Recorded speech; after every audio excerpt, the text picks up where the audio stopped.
함께 만들어가는 방송, LBC 방송국입니다. Lecture and Broadcasting for Culture. 안녕하십니까. 화술강좌 강의실에 오신 것을 환영합니다. 저는 LBC 소장 임천우입니다. 오늘은 사연을 시작으로 사회자형 말하기까지 강의를 진행하도록 하겠습니다. 먼저 사연 읽어보겠습니다. 사연이 정리가 잘 돼 있진 않아요. 감안해서 들어주세요. 안녕하세요. 여자친구와의 상황이 너무 심각하고 안 좋아지고 너무 힘들어서 잠도 안 오고 유튜브 뒤적이는데 15화 특별편 헤어진 사람 마음 돌리기를 보고 진짜 제 상황과 너무 비슷하긴 한데 조금은 달라서 조언을 구할까, 좋은 상황으로 만들어 주실 수 있지 않을까 해서 사연 보내드립니다. 제 상황은 3일 전 여자친구와 싸웠습니다. 그 전까진 매일 전화, 문자, 만나고 등등 너무 좋았거든요. 표현도 잘하고 정말 잘해주고, 그러다가 여친이 예민한 날에 저에게 잘못을 했고 별거 아니지만 너무 서운하고 제가 너무 화가 나서 실시간 톡 주고받던 걸 3시간, 4시간에 한 번 답하고 단답하고, 괄호 열고, 이게 저희 사이에선 너무 큰 잘못이에요. 항상 연락을 해서 너무 잘해주기도 하고, 아무튼 그렇게 자기가 과민 반응을 보였다고 합니다. 그러던 중 여친이 지쳐서 그런가 저한테 이제 별 마음이 안 생긴다네요. 또 전처럼 잘 못해줄 것 같다고 그랬습니다. 그걸 듣고 전 이건 아니다, 넘어갔다 싶어서 전보다 더 잘해준다는 식으로 장문을 톡을 보내며 매달렸고 실제로 더 잘해줬습니다. 거기에 더 지친 것 같습니다. 제3자에게 좀 나아졌으면 좋겠다 라는 말도 했고요. 앞으로 발전 가능성이 아예 없을까요? 20살밖에 안 됐지만 싸우기 바로 전날까지도 서로 너무 예뻐해주고 자기 전엔 항상 목소리를 들었어요. 여태 제일 잘해주고 정말 좋았습니다. 너무 후회돼요. 어떻게 해서든 마음을 돌리고 싶어요 라고 보냈는데, 여기서 이제 제가 헷갈렸던 부분 중에 하나가 제3자에게 좀 놔줬으면 좋겠다 라는 말도 했고요. 이 말은 저는 제3자가 혹시나 다른 남자가 있는 건가 생각했는데 그건 아니고, 아는 언니, 제3자는 아는 언니고 그 언니한테 이 친구의 이야기를 한 거죠. 이 남자분이 날 좀 놔줬으면 좋겠다 라고 말을 한 거죠. 그리고 상황을 조금 더 추가를 해볼게요. 제가 그래서 몇 가지 질문을 다시 했어요. 1. 사귄 지는 얼마나 됐는지, 2. 어떻게 만났고 어떤 여자친구인지, 3. 여자친구가 어떤 잘못을 했는지, 4. 여자친구가 말하는 제3자는 어떤 사람인지, 5. 본인이 과민 반응을 보인 시간이 어느 정도였는지, 6. 다시 실제로 잘해준 건 무엇을 잘해준 것인지, 그 기간은 어느 정도였는지 라고 물어봤거든요. 그랬더니 추가 답변이 왔어요. 사귄 지는 5개월이 됐고 학교 친구이고 정말 착하고 저한테 화나도 삐쳐도 티 안 내고, 애초에 티 안 내기보단 감정이 별로 없달까? 그냥 진짜 착한 애였어요. 5개월 동안 화내고 그런 걸 본 적이 없고, 여자친구가 아파해서 제가 걱정했더니 아픈데 저한테 말해서 뭐가 나아지냐, 뭐 해줄 수 있냐는 말실수를 했습니다. 그 말에 전 너무 서운하고 화냈던 거고, 그리고 그 제3자는 아는 여성분, 이게 3일 동안에 일어난 일이거든요. 근데 제가 여기서 꼭 우리도 생각을 해봐야 될 문제가 여기 있는데, 지금 이 글의 뉘앙스로 보면 이 여성분이 어쨌건 더 잘못을 했고, 자기가 자기가 이 사람에게 매몰차게 굴었던 거에 타당하다라고 스스로 생각하고 있는 부분이 있거든요. 그러니까 되게 많은 이렇게 헤어진 사람 마음 돌리기에 대해서 고민하는 분들의 케이스가 이런 케이스긴 해요. 예전에 제가 헤어진 사람 마음 돌리기를 약간 실시간 상담처럼, 화수 상담처럼 해드렸던 분도 여자친구가 사소한 잘못을 했고 이 남자가 그거에 대해서 과대하게 반응을 했고, 그 여자친구는 그러면 됐어, 헤어져라고 하고 남자친구가 그때부터 매달리는 그런 프로세스여서, 그때부터 남자가 어쩔 줄 몰라서 고민을 상담하게 되는, 어떻게 말해야 될지 물어보는, 항상 그랬잖아요. 그래서 이게 특별한 사연은 아닌데, 이제 문제는 바로 이 부분에 있어요. 여자친구가 잘못을 한 게, 여자친구가 아파해서 내가 걱정했더니 아픈데 저한테 말해서 뭐가 나아지냐, 뭐 해줄 수 있냐 라는 게 말실수다라고 아직도 생각을 하고 있는데, 이게 실은 말실수는 아니잖아요. 여자친구 입장에서는 큰 실수가 아닌데, 그리고 잘해준 게 무엇냐 했더니 평소와 같이 그냥 연락해주고 이뻐해줬다라고 했는데, 평소와 같이면 더 잘해준 건 없는 거고, 연락적인 측면에서는. 그리고 예뻐해줬다라는 거는 순수히 자기 측면의 일이기 때문에 그 사람이 느끼기에 잘해줬다라는 거는 없는 거잖아요. 그러니까 우리가 항상 화술 강좌를 배우는 이유도, 제 화술 강좌 다른 화술 강좌나 스피치 학원과 많이 다른 이유는 상대를 알고 말을 해라라는 거를 계속 말씀을 드리는데, 이 질문자 분 같은 경우에는 상대에 대한 판단이 거의 없어요. 왜냐면 이 상대가 어떤 사람이냐고 물어봤을 때 여자친구는 감정이 별로 없달까? 그냥 진짜 착하네. 5개월을 사귀었는데 여자친구가 감정이 없다고 느끼는 거면 여자친구가 감정을 표현하는 걸 본인이 알아채지 못했을 가능성이 크죠. 감정이 없는 사람이 아니라 그동안 그냥 이 남자애가 말하는 거 듣고 그냥 넘어가다가 이번엔 워낙 아프니까 그냥 뭐 해줄 수 있는데 라고 그냥 한번 그냥 장난스럽게 말한 거에서 내가 이렇게까지 했는데도 나를 이렇게 힘들게 하네 라고 생각하니까 정이 떨어진 건데, 여기서 지금 또 하나 플러스가 잘해줬다는 거는 원래 한 번 하루에 2번씩 꼭 말하는데 더 많이 말을 했다, 말을 해준 것 같다. 이것도 완전히 자기 기준에서라는 거죠. 이게 20살 남성들, 뭐 여성들도 그렇고 아무래도 어린 친구들은 자기 기준에서 사람을 만나는 데 익숙해져 있고 자기 주변의 사람들이 자기를 사랑하는 사람들 품 안에 있던 시절이 아직 더 많잖아요. 20살이면 부모님 항상 자기 편인, 물론 부모님 세상의 모든 부모님들이 다 자식 편은 아니긴 하지만 그런 상황에서 나온 지 얼마 안 됐기 때문에 다른 사람에 대한 이해도가 아무래도 부족할 수 있어요. 왜냐하면 다른 사람을 이해하지 않았을 때 받는 피해가 아직 적었거든요. 근데 나이가 들면 들수록 그게 굉장히 점점 더 커지고, 그래서 예의나 이런 게 중요하다는 걸 깨닫게 되죠. 예의가 허례허식이긴 하지만 그걸 지키는 이유는 이 사람이 내 적이 될지 친구가 될지 모르는 관계가 너무 많은 거를 알게 되거든요. 근데 이제 20살에는 뭐 그 사람이 아니어도 항상 내 편인 가족 아니면 그런 친구, 어쨌건 매일 봐야 되는 친구들 이렇게 묶여 있기 때문에 그런 부분에 있어서 아직 훈련이 덜 돼 있긴 하겠죠. 그리고 여기서 이제 혹시 사과는 했나요? 제가 물어봤을 때 제 잘못도 있긴 있으니 인정하고 사과했습니다. 여친도 그 전에 사과했고요 라고 이 부분을 또 다시 강조를 하는데, 그러니까 여자친구가 그 전에 먼저 사과했다라는 거를 지금 덧붙이고 있는 거는 지금 이분은 아직도 여자친구에게 그런 억울한 심정이 남아있고 단지 놓치기 싫어서 잡고 싶다라는 것만 어필하고 말로 뭔가 해결하려고 하고 있잖아요. 지금 3일 만에 완전히 차가워졌다가 여자친구가 떠난다고 하니까 완전히 뜨거워졌다가 지금 안절부절 못하고 잠을 못 자고 있는 상황인데, 물론 굉장히 힘든 시기였던 건 맞겠지만 그 안절부절이 상대가 고통받고 상대가 얼마나 마음이 상했을까에 대한 안절부절이 아니라 내가 기분 나빴으니까 화가 났었고, 그리고 그 화 때문에 내가 좋아하는 여자가 떠날까봐, 그래서 결국은 모든 게 지금 자기 중심에 맞춰져 있는 상태거든요. 그렇기 때문에 여자친구가 이 남성에 대해서 불만조차도 제3자한테 하게 되는 거예요. 그리고 이 5개월의 사귀는 동안 이 여성분이 그런 불만을 이 남성분에게 말하지 못한 거지 없었던 게 아닌 것 같거든요. 그러니까 지금 감정이 없다고 생각하지, 아무리 5개월이 뭐 긴 시간 아니지만 감정이 없고 그냥 마냥 착하기만 하는 사람이 어디 있겠어요. 심지어 여자친구고 남자친구고 이런 연인관계에서는, 연인관계에서 착한 사람 없어요. 착할 때도 있는 거죠. 제가 이거를 봐도 여자친구분이 왜 잘못한 건지를 잘 모르겠거든요. 그리고 여자친구 입장에서는 심지어 먼저 사과까지 했으니, 여자친구 입장에서 생각해보면 내가 잘못한 게 없는데 그냥 이 사람이 저렇게 화를 내니 그냥 사과는 한다 라고 사과를 했는데, 그 후에 한참 있다가 사과를 하긴 했는데 그것도 마치 내 거를 받아주었다, 내가 사과했으니까 한다, 이런 식으로 아마 대화가 흘러갔을 거라는 거죠. 그러니까 이게 우리가 뭔가 계속 선택의 순간들이 오잖아요. 물론 연애에 있어서 선택의 순간에 있어서 저도 틀린 선택을 한 적이 굉장히 많고 앞으로도 그럴 가능성이 굉장히 크지만, 모든 선택을 할 때는 내가 이 선택을 왜 하는지를 생각해 볼 필요가 있긴 하거든요. 내가 감정에 치우쳐버리면 그 선택의 후회가 많이 남을 수밖에 없어요. 왜냐면 감정이라는 거는 시간에 따라서 많이 변하거든요.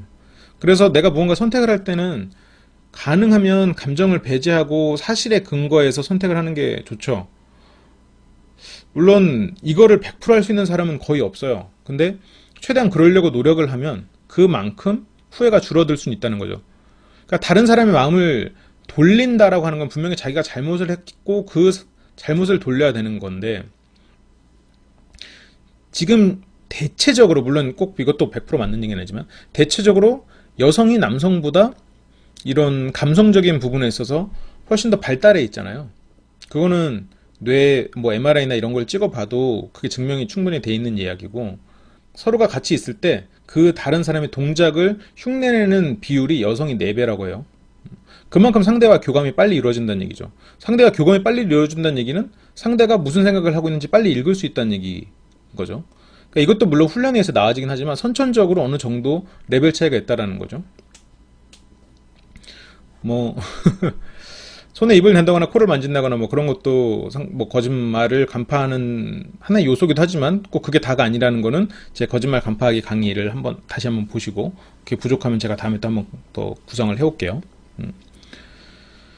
그래서 여자친구분 같은 경우에는 지금 이 사람의 잘못을 충분히 알고 있었을 거예요.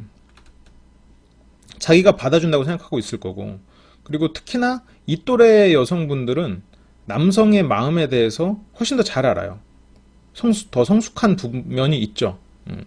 그래서 제가 이제 이런 말을 했어요. 저랑 말을 하면서도 여자친구가 먼저 잘못을 인정했다고 말하는 모습을 보면서 아직 여자친구가 잘못했다라고 얘기하고 싶은 모습이 보이는데 그렇게 생각하시나요? 라고 말을 했더니, 말한 걸 곱씹어보니 그게 아닌 것 같아요. 잘못이 아닌데 잘못 인정받아냈네요. 라고 이제 스스로도 인정을 했습니다.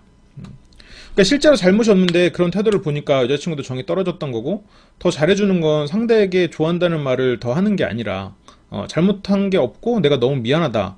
애초에 이제 그렇게 말을 했어야 되는 건데,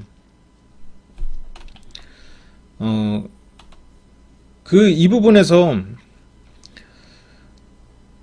이게 정이 떨어지는 거죠. 그러니까 내가 잘못한 건, 그러니까 그때 내가 왜 화를 내는지 이런 부분이 명확하게 전달이 되는 게 아니라 그냥 떠나지 말라라는 식으로 매달리게 되면 그 여성분 마음속에서는 나한테 사소한 일로 화낸 남자가 심지어 이렇게 매달리기까지 하네? 그럼 마이너스가 되잖아요. 제일 좋았던 건 사소한 걸 화내지도 않았고 그냥 계속 잘해주면 그냥 평범한 거니까, 화내지 않았으니까 일단 마이너스가 될 일은 없죠. 근데 플러스도 아니에요. 왜냐면 애초에 화낼 일이 아니었으니까. 근데 어쨌든 마이너스. 근데 화를 냈기 때문에 일단 마이너스가 되는데 그걸 다시 플러스라고 하려면 최소한 매달리는 데 있어서 명분이 있어야 되는데, 지금 매달리는 건 이 여성이 그렇게 나오니까 그렇게 매달리는 거거든요.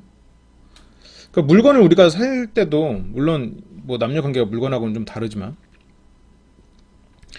내가 물건을 사러 들어갔는데 10,000원이래요. 그래서 그래요? 안 사 하고 나왔어요. 근데 갑자기 뒤에서 8,000원, 한 발짝 더 하니까 5,000원 그러는 거예요. 그럼 더 기분 나쁘죠. 그건 애초에 10,000원의 가치가 아니었던 거예요. 거기서 10,000원을 불렀고, 거기서 나올 때 다른 데 가시면 8,000원짜리도 있을 수 있는데 이런 기능이 달라서 여기는 10,000원이에요. 한번 둘러보시고 오세요라고 말하면 값이 비싸도 다시 거기 갑니다. 똑같이 옷이어도 다른 데는 이미테이션이고 이거 재질이 다르니까 한번 돌아보고 오세요라고 말하면 내가 거기가 더 비싸도 다시 갈 가능성이 있어요. 근데 거기서 한 걸음 한 걸음 나올 때마다 값이 떨어지는 그런 집은 안 가죠. 처음에 갈 때 안 살란 말아, 이거 얼마 비싼 건데, 그럼 일단 기분 나빴어요. 나오는데 값이 막 떨어져. 그 제품을 누가 사겠어요? 물론 그 값이 막 엄청 떨어져가지고 막 10원 막 이러면 살 수도 있겠죠. 갖다 팔면 되니까. 근데 이제 그런 게 아니고, 우리가 이런 경우에 옷을 사는 거라고 생각하면 당연히 그렇게 하면 안 살 텐데 우리는 상대한테 그렇게 대한단 말이죠. 그런 식으로. 그리고 여자가 자연스럽게 한 말이 연인인데 남자한테 기분 나쁘게 들렸으면 보통 상황에서는 아무것도 아닌 거지만 조금은 잘못한 거 아닌가? 거기에서 기분 나쁠 수 있지만 어떤 사람은 그냥 그렇지 하고 사러 갈 사람도 있을 것 같은데, 예, 물론 그럴 수도 있겠죠. 예. 근데 이 여성이 여기서는 이제 자세히 드러나지 않았겠지만, 여성이 네가 뭐 해줄 수 있는데 아픈데 뭘 말하게라고 했을 때 여성이 어디가 아팠을까요? 거의 높은 확률로 생리통이었겠죠. 그러니까 남자친구한테 말하기 민망하니까 네가 알아서 뭐하게 이렇게 했는데 남친구가 화를 냈다고 쳤을 때 그거는 여자친구 입장에서는 굉장히 실망스러운 부분이죠. 거기서 기분 나쁘게 들렸다. 기분 나쁘게 들렸다라는 거는 여자친구 입장에서는 그냥 평소에 장난친 걸 남자친구가 기분이 나빴다. 그러면 이제 뭐 서로가 잘못하고 사과할 수 있는데, 지금 여기서는 남자친구 애초에 화난 이유가 뭐예요? 그러니까 남자친구가 화난 이유는 내가 이 사람이 아픈데 걱정해 주려고 물어봤는데 알아서 뭐하게 됐어 라고 말을 한 거에 화난 거잖아요. 그러면 여자친구가 아픈 거를 알고 있는 상태에서 그 아픈 거 이유를 모른다고 해서 화를 낸다는 건 그건 아픈 거를 걱정해 주려고 한 거예요. 아니면 아픈 걸 걱정해 주는 자신에 대해서 만족하기 위해서 한 거예요. 그 화를 내는 순간 그 사람의 아픈 것에 대한 걱정이 진실되지 못한 상황이 되잖아요. 그러니까 당연히 거기서의 잘못을 여자친구에게 조금이라도 잘못이 있다라고 돌리기 시작하면 그 남자분의 애초의 변화는, 그러니까 저는 뭐 남자의 차이, 여자의 차이 이런 걸 말하잖아요. 이건 남녀가 바뀌었어도 물론 남자가 이런 식의 아픔은 없겠지만 뭔가 말 못할 아픔이 있을 수도 있잖아요. 그런 게 있을 때 이런 게 있을 때 여자분이 남자한테 말을 하고 남자가 말을 못했을 때 여자가 화를 내면 당연히 남자도 거기에 대해서 실망하겠죠. 아니 나한테 걱정해 주려고 물어본 거 아니야? 그럼 내가 지금 너로 인해서 그 아픈 게 더 아파지고 그것 때문에 더 신경 쓰게 되고 그러면 애초에 걱정을 왜 해줘?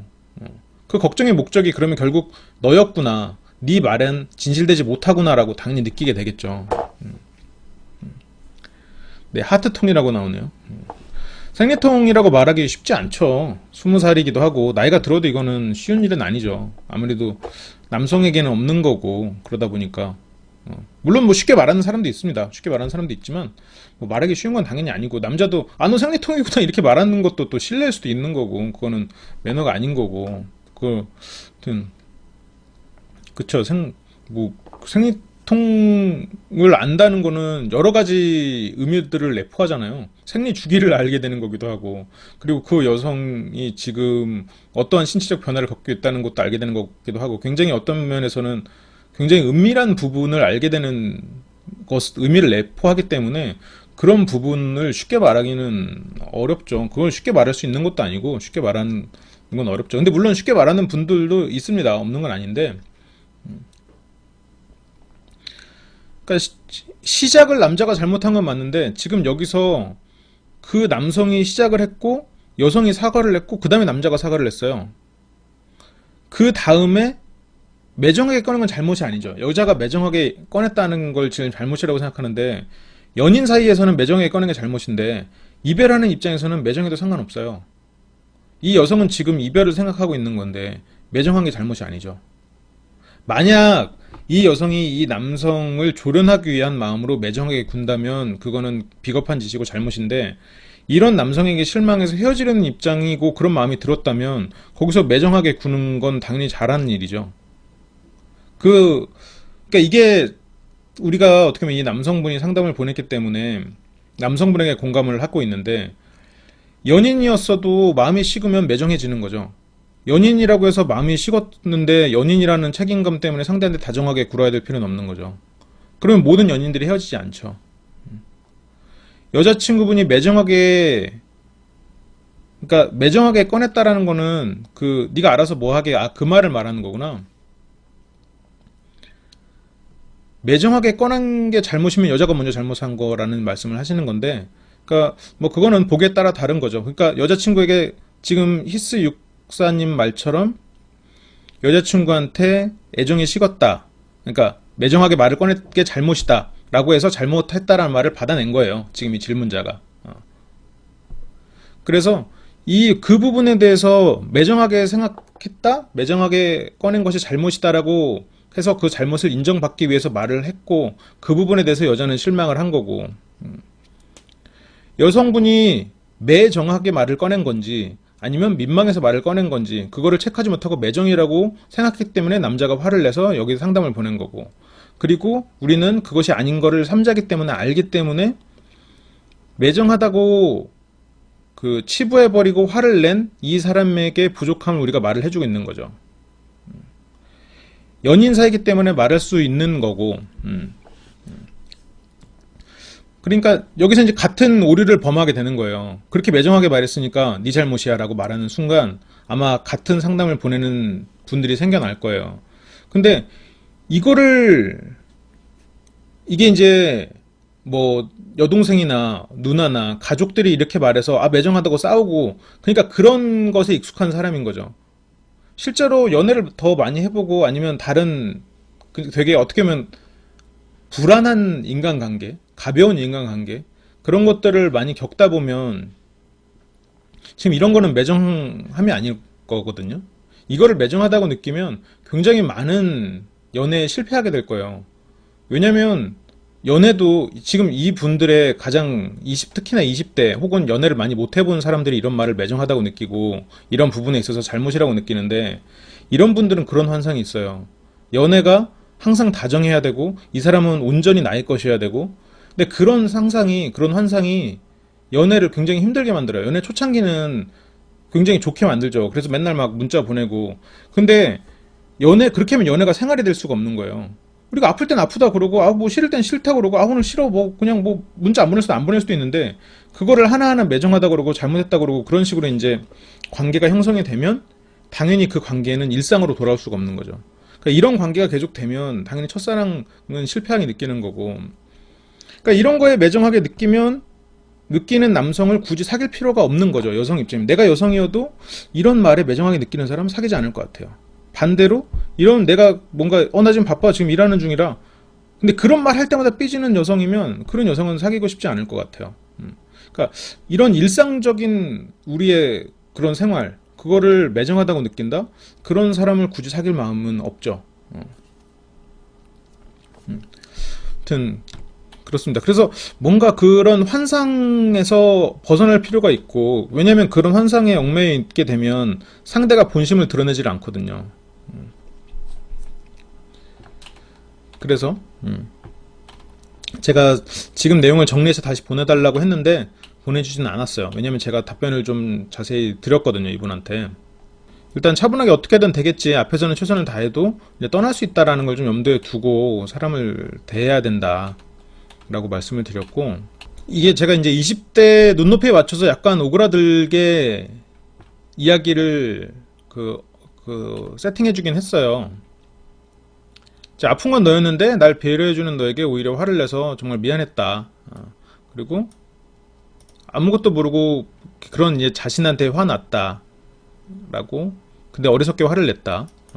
그리고 잃을까봐 두려워서 그랬다라는 이런 얘기를 하고, 당장 실망한 거를 하루아침에 없앨 수는 없을 테니까 놓아주길 바라는 거라면, 그리고 뭐 그렇다면 놓아주겠다.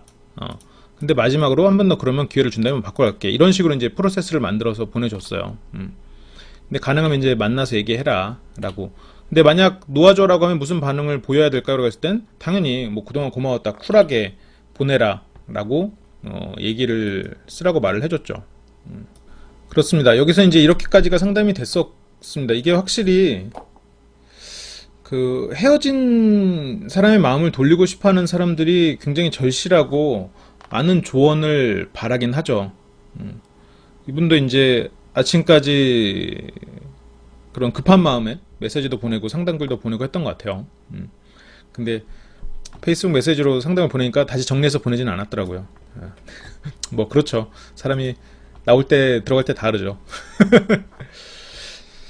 그래서 가능하면 개인적으로 이렇게 메시지나 이런 상담은 안 합니다. 가능하면이 아니라 원래 안 해요.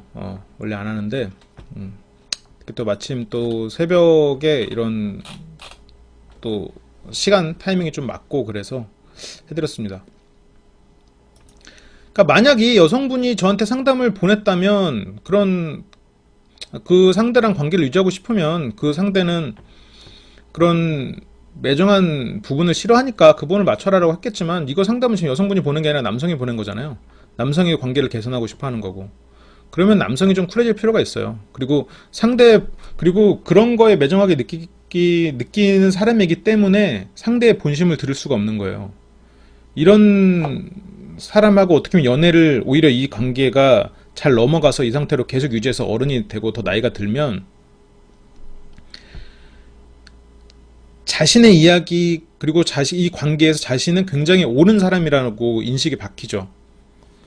그래서 이게 보통 어떤 식으로 지나가냐면, 지금 오히려 이제 이런 사람이 나이가 들면, 좀 과장해서 말하면 어린 사람들에 대해서도 난 이미 겪어봐서 알아라고 하고, 그리고 자신에 대해서 굉장히 확신이 생기지만 주변에서는 불편한 사람이 되는 그런 케이스를 종종 봤죠.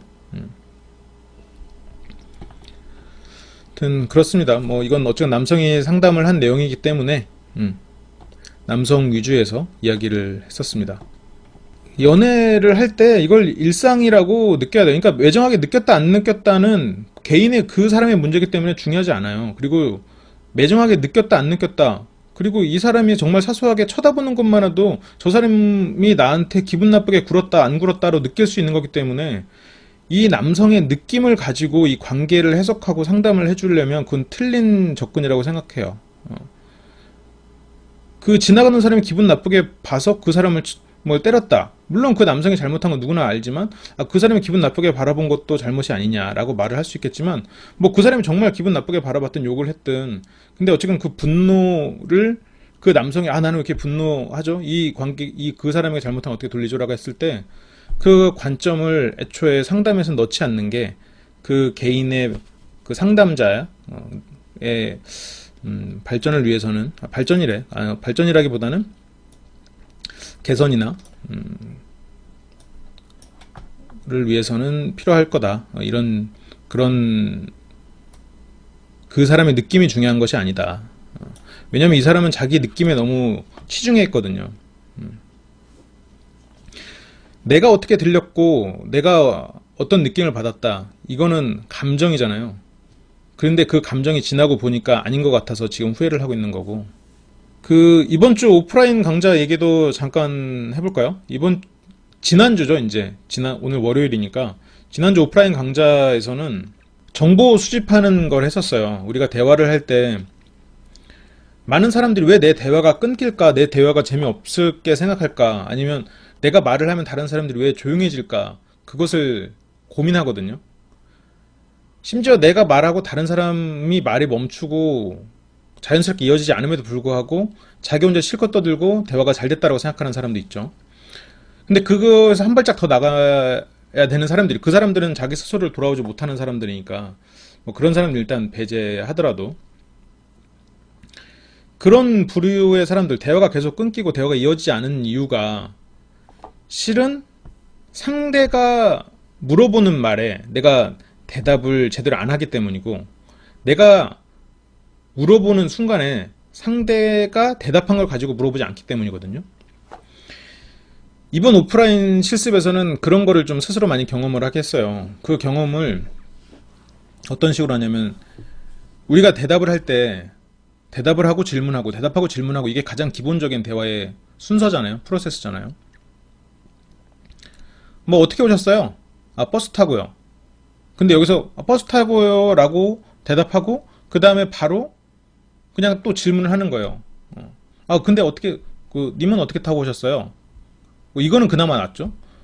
뭐 아니면 뭐 혼자 오셨나요? 아니면 당연히 혼자 왔겠지, 소개팅이라고 가정할 때. 아니면 뭐 어떤 거 좋아하세요?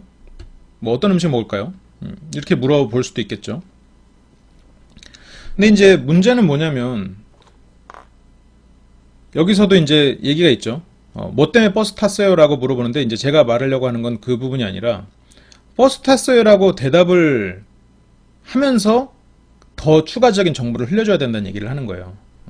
서로가 정보를 흘려주고 그거에 대한 이야기를 해줘야 된다는 거죠. 버스 타고 왔어요. 1시간 정도 걸렸는데 사람이 없어서 편하게 좀 앉아왔네요. 라고 하면 우리가 유추해 볼 수 있는 게 더 많아지잖아요. 1시간, 여기서 강남에서 만나서 1시간 정도 버스를 타고 왔다? 그러면 어딜지 어느 정도 좀 생각해 볼 만한 곳이 있잖아요. 근데 물론 아니면 2호선 타고 한 바퀴 돌았다가, 전철 타고 왔어요. 2호선 타고 사람 오니까 사람이 너무 많더라고요. 거의 1시간 걸린 것 같아요. 이렇게 얘기를 하면, 이 사람은 어느 정도 홍대에 사는 게 아닐까? 라고 생각해 볼 수 있겠죠. 그럼 홍대 쪽 사시나 봐요. 아니면 홍대 쪽에서 오셨나 봐요. 그쪽에 사세요? 라고 하면, 사는 건 아니고요. 그냥 작업도 할 겸 거기서 거의 살다시피 하고 있어요. 라고 하면, 여기서 또 이제 그걸 가지고 질문을 할 수 있겠죠. 화술강좌에서 들은 것 같은데? 연예인가? 화술강좌에서도 예시가 한번 나왔었어요. 이런 비슷한 예시가. 근데 이런 식으로 정보를 흘리고 주고받는 연습을 했었어요. 오프라인에서 그 연습을 했다는 거죠. 그 오프라인 강좌 같은 경우에는 그래서 사람들이 처음에는 다 같이 모여서 한번 훈련을 하고, 그 다음에 테이블로 나눠서 한 3명씩 그룹을 지어서 진행을 했었어요. 3명씩 그룹을 지어서 한 사람이 말을 하면 다른 사람이 그걸 듣고 그리고 그 들은 내용을 가지고 다른 사람들한테 말을 해주는데 가능하면 질문 이외의 것을 많이 얻어내서 말을 해라. 그러니까 정보를 많이 수집하게 하는 내용을 훈련을 했던 거죠. 그러니까 이런 식으로 오프라인에서 실습을 하니까 생각보다 많은 사람들이 이런 걸 느꼈다 이런 걸 느꼈다 많은 얘기를 해주시더라고요. 그 중에 이제 제가 기분이 좋았던 것 중에 하나는 한 분은 내가 그동안 나는 되게 다정한 선배고 그리고 다정한 친구였다라고 생각을 했었는데 지금까지 나는 굉장히 맥을 끊는 대답을 했구나 라고 얘기를 하더라고요. 실제로 우리가 굉장히 나는 친절한 사람임에도 불구하고 다른 사람을 만나서 이야기가 이어지지 않는 사람은 그런 실수를 많이 하고 있어요. 다른 사람이 내가 하는 대답에 대해서 뭐를 물을지, 그러니까 어떤 것을 정보화 시킬지, 그것을 고려하지 않고 그냥 말을 하거든요. 그러니까 그 부분을 좀 고려하게 하는, 훈련을 했었죠. 이거 화술강좌에서 그 정보 수집하기 했었어요. 그래서 정보 수집하기 실습이고, 그러니까 가나이카 파로님은 오프라인 실습에 오셨었으니까 그걸 완전 느꼈었다고. 그래서 되게 우리가 이제 인터뷰를 하는 리포터들 같은 경우에 보면 굉장히 인터뷰하기 힘든 그런 연예인들이 단답형 대답만 하는 사람들. 우리가 질문거리가 정해져 있어도 그 이외의 대화를 쭉 이끌어 가려면 이 사람이 뭔가 힌트를 줘야 되거든요. 근데 힌트를 안 주고, 근데 1대1 관계에서도 이 사람이 이 질문에 대한 걸 뭔가 흘려주고, 그런 다음에 이 사람이 질문을 하고, 그리고 이 사람이 질문을 하면서도 자기 정보를 흘려야 돼요. 그래요? 홍대에 작업실 있으신가 보네. 저도 홍대에 술 마시러만 가는데, 항상 그 고등학교 때 친구들 그쪽만 가자고 그래서. 예를 들어서 뭐 이런 식으로 뭔가 흘려줘야 돼요. 그래서 자꾸 그런 식으로 서로가 정보를 풍성하게 만들어 가야 되는데, 그럼 이렇게 되면 서로가 내 정보를 막 쏟아내지 않아도 대화가 이루어지거든요. 그래서 그렇게 정보를 흘리고 주고받는 훈련을 했었죠. 그래서 지금 다음 주에는 그거의 심화 과정을 할 거예요. 좀 새로운 분들이 와줘야 그게 가능한 심화 과정이긴 한데 새로운 분들이 좀 와주시기를 좀 기대하고 있습니다. 게임 형식으로 또 하는 방법이 있거든요. 뭔지는 그때 가서 공개를 하도록 할게요. 네, 벨도카님이 올려주신 상담 한번 읽어볼게요. 먼저 제 상황은 성격 자체가 내성적인 성격이고 학창시절에도 사람들과 친해지는 기간이 1년이나 1년 6개월 정도로 내성적이고 말이 적은 사람입니다. 과거에 상처가 많아서 지금 자존감도 낮은 상태이고 지금 제일 문제는 말을 어떻게 하는지랑 또 어떤 말을 해야 하고 어떤 관점에서 물어보고 대답하는 게 정말 어렵습니다. 교회라는 단체 생활에서 사람들과 얘기하려면 먼저 말을 걸고 그렇게 하고 싶은데 할 말이 없고 어색한 것이 두려우니까 피하게 되고 답답하게 됩니다. 그리고 생각하는 말을 말로 표현하는 게 힘듭니다. 그리고 괜히 긴장합니다. 그리고 남들이 말을 건네도 몇 마디 하다가 끝나고 또 생각 자체가 제가 살아왔던 방식이랑 너무 달라서 할 말도 없고 얘기 들어오면 대부분 내가 해보지 않고 안 하는 관점이라 잘 모르겠습니다. 이것에 대한 조언을 부탁드립니다. 라고. 지금 이거에 대한 대답이 아까 지금 정보 흘리기에서 나온 것 같긴 한데 사람이 두 가지 종류가 크게 있다고 하더라고요. 사람이 사람을 만나서 에너지를 얻는 사람이 있고 사람이 사람을 만나는 게 에너지가 빠지는 사람이 있다라고 얘기를 많이 하던데 과연 이분은 어떤 쪽일까라고 생각을 해보면 사람들을 만나면 에너지가 빠지는 그런 사람이겠죠. 그러면 굳이 사람들에게 먼저 말을 걸어야 될까? 라는 생각이 들긴 들어요. 그리고 1년이나 1년 6개월 정도로 친해져도 뭐 친해지는 거잖아요. 아예 친해지지 않는 건 아니니까 1년 6개월이나 1년이나 1년 6개월 이렇게 두 가지를 말했으면 일단 친한 사람이 2명은 있는 거네요. 그 정도면 그 본인의 삶에는 문제가 없는데 본인이 되고자 하는 사람이 본인의 지금과 다르기 때문에 고민을 하신 거겠죠. 물론 이제 그런 고민에 대해서는 분명히 기술적인 부분이 들어가요. 제가 왜 사람의 스타일을 먼저 얘기를 했냐면 이 분은 자기의 스타일과 다른 모습을 어떻게 보면 목표로 삼았기 때문에 그건 기술적으로 해결해야 되는 분이죠.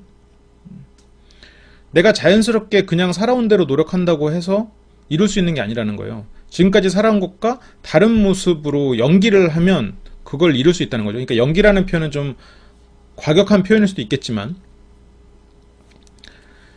과거에 상처가 많다라는 건 과거에 어떤 상처가 있는 건지 물론 궁금하긴 하지만 사람마다 상처가 있을 수도 있고, 그것이 뭐 지금까지 남아있는 거를 사람들은 그 트라우마라고 많이들 얘기를 하죠. 근데 지금 자존감이 낮은 상태고 말을 어떻게 해야 되는지, 또 어떤 말을 해야 되고 어떤 관점에서 물어보고 대답해야 되는지 정말 어렵다. 일단 말을 물어보지 않으시는 게 좋고, 그리고 굳이 사람들하고 말을 많이 하려고 하실 필요도 없을 것 같아요. 근데 본인이 말을 많이 해야 된다고 생각되는 순간의 모습을 연기를 할 필요는 있겠죠. 그걸 연기하는 게 우리가 이제 화술 강좌에서 어느 정도 가르쳐 드려야 될 부분인 거고, 제가 지금 채팅창이랑 같이 보다 보니까 정신이 없네요. 이분의 큰 문제는 그런 연기를 지금까지 해본 적이 없다는 게 문제거든요.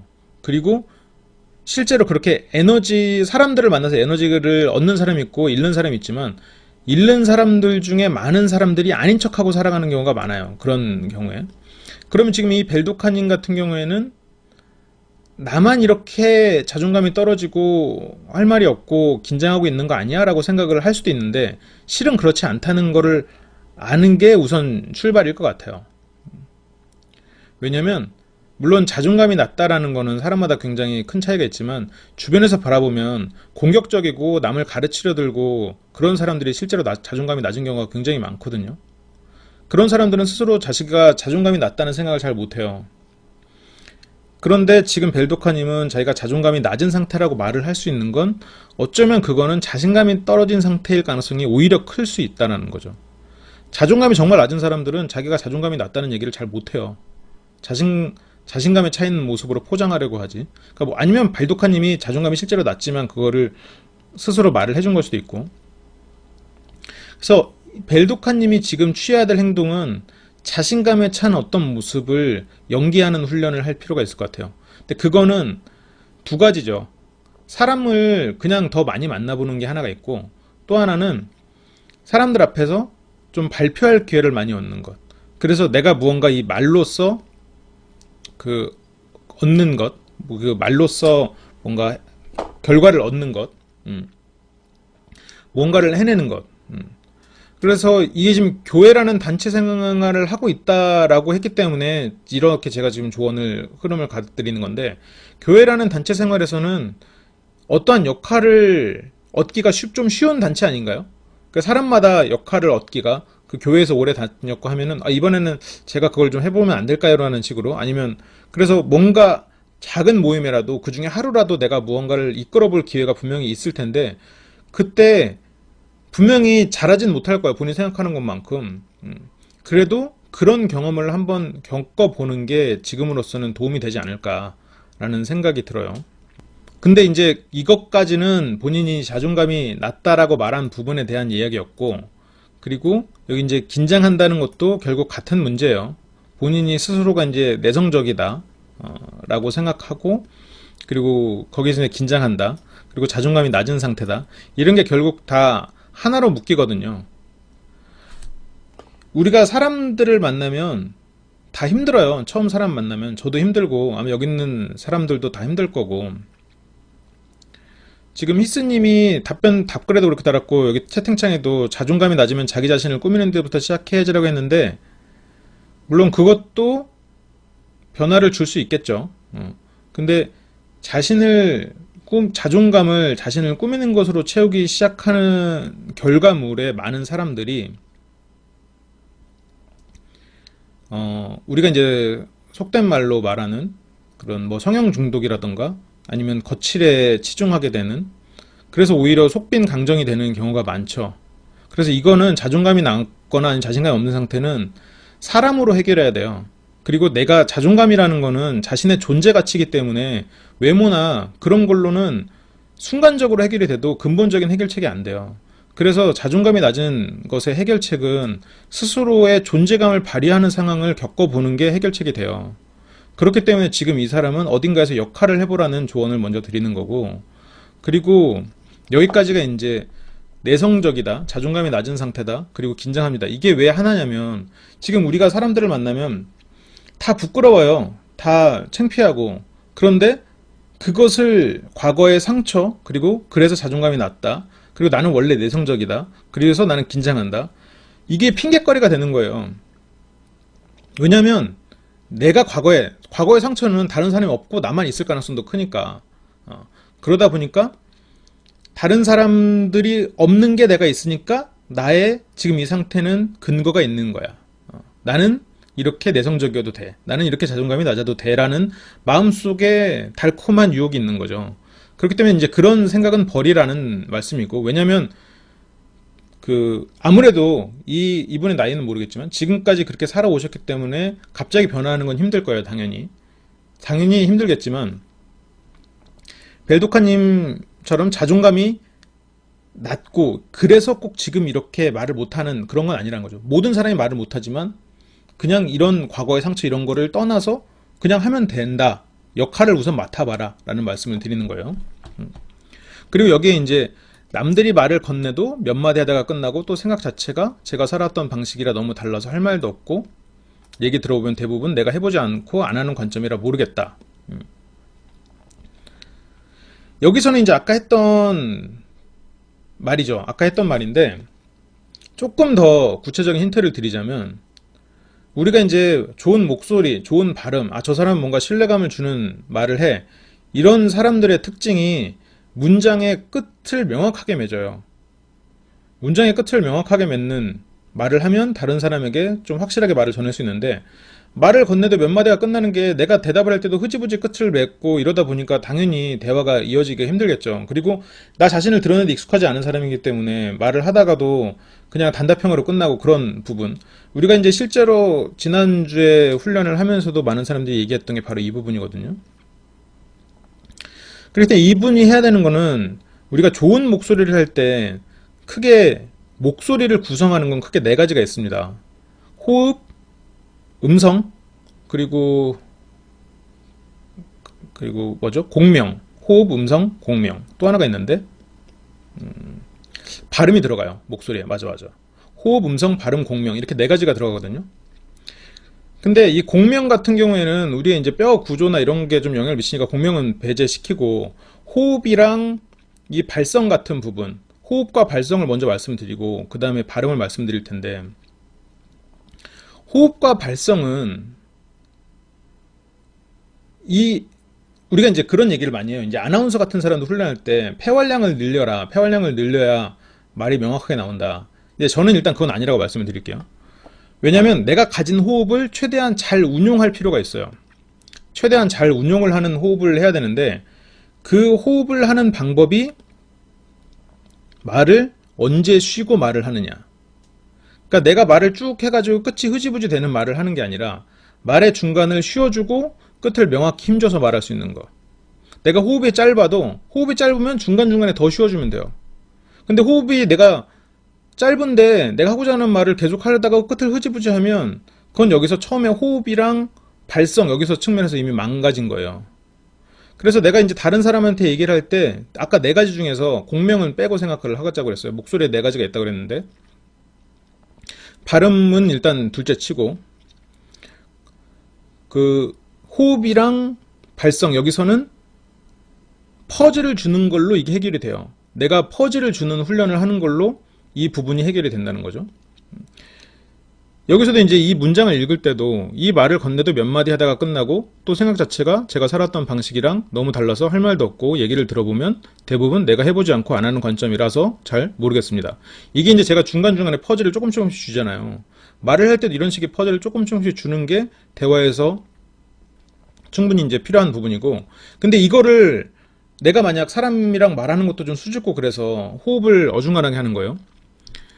이 말을 건네도 몇 마디 하다가 끝나고 또 생각 자체가 이렇게 돼버린다고요. 그러니까 제가 좀 과장해서 하긴 했지만, 지금 그래서 이 퍼즐을 어느 타이밍에 주느냐, 이걸로 다른 사람에게 아까 목소리에서 네 가지 조건 중에서 두 가지가 해결이 돼요. 그리고 발음도 이거랑 어떻게 보면 이제 같은 하나의 맥락인데, 발음은 이제 너무 나쁘면 뭐 볼펜도 물고 훈련도 하고 해야겠지만, 지금으로서는 이제 그게 그렇게 해서 하루아침에 변하진 않으니까, 발음 훈련도. 그리고 아까 말했던 그런 호흡도 물론 운동을 해서 호흡량을 늘리면 개선이 되겠죠. 근데 생각보다 그건 미미해요. 크지 않아요. 그것보다는 호흡의 운용의 측면이라는 거죠. 그래서 이 분 같은 경우에는, 벨도카 같은 분 같은 경우에는 호흡을 운영하는 방법, 그리고 말을 시작했으면 끝을 확실히 맺는 방법, 이 두 가지를 확실히 훈련을 할 필요가 있을 것 같아요. 그렇죠. 이 부분의 이야기를 빼뜨렸네요. 생각 자체가 제가 살아왔던 방식이랑 너무 달라서 할 말도 없고, 얘기 달아보면 너무 평범한 관점이라서, 생각 자체가 생각했던 방식이랑 너무 달라서 할 말도 없다. 이 부분은 다른 사람의 이야기를 듣는데 익숙하지 않기 때문에 발생하는 일이 아닐까라는 생각이 들어요. 그리고 얘기를 들어보면 내가 해보지 않고 안 하는 관점이라서 잘 모르겠다. 그러니까 이게 나랑 생각 자체가 생각하는 방식이 다르다. 그리고 해보지 않은 관점이다. 이거는 좀 다른 부분의 접근이긴 한데, 저는 그래요. 저랑 다른 관점의 사람이 있으면 그 사람의 이야기를 듣는 거를 즐기는 편이거든요. 근데 벨도카님 같은 경우는 이제 사람을 만나는 거에서 일단 아직은 마이너스 에너지가 일어나는 상태이기 때문에 이제 그런 분이 힘들 수 있기 때문에 그런 부분을 좀 줄이려고 애를 쓰는 부분이고, 그런 부분이 있긴 하겠죠. 근데 이제 이런 경우에는 다른 사람의 대화를 할 때 내가 좋은 질문을 통해서 그 사람의 답을 듣는, 그 사람한테 말을 많이 시키는 그런 훈련을 하면 되긴 하거든요. 내가 굳이 말을 많이 해야 사람과의 관계가 이루어지는 건 아니잖아요. 그 사람에게 말을 많이 하도록 만드는, 질문을 많이 해서 그 사람이 말을 많이 만들어내는 것, 그리고 그 사람이 얘기를 해서 한 사람한테 내가 질문을 해서 그 사람이 즐겁게 말을 하는 걸 한번 경험을 하면, 그러면 그 사람의 정보가 나한테 들어오겠죠. 그럼 그걸 가지고 다른 사람 얘기할 때 또 써먹을 수 있을 테고, 그러면서 이제 하나 둘씩 관계 형성으로 넘어가는 게 되는, 그렇게 발전이 일어날 수 있다고 생각을 해요. 그래서 이제 여기까지가 벨도카님에 대한 상담이었습니다. 그러면 오늘은 여기서 저는 마치고, 또 목요일날은 연애운수로 돌아오도록 하겠습니다. 네. 그리고 차후에는 유튜브로 해서 여러분들을 만나게 될 가능성이 커요. 아프리카에서 보다는. 근데 아프리카를 계속 남겨둘 수도 있고요. 그리고 만약 혹시라도 아프리카를 떠났을 때는 이게 지금 우리가 채팅하고 이런 소통 같은 게 줄어들 수 있기 때문에 네이버 채팅창을 이용한다거나 뭐 그런 방안도 생각을 해보고 있어요. 우리가 뭔가 이렇게 같이 모여서 얘기를 하고 이럴 만한 공간이 많지가 않잖아요. 그러니까 온라인에서 모여서 얘기할 수 있는 그런 공간으로 네이버 카페 채팅창도 있을 수 있겠다 정도로 생각을 하고 있습니다. 그러면 다음 시간에 만나요. 안녕.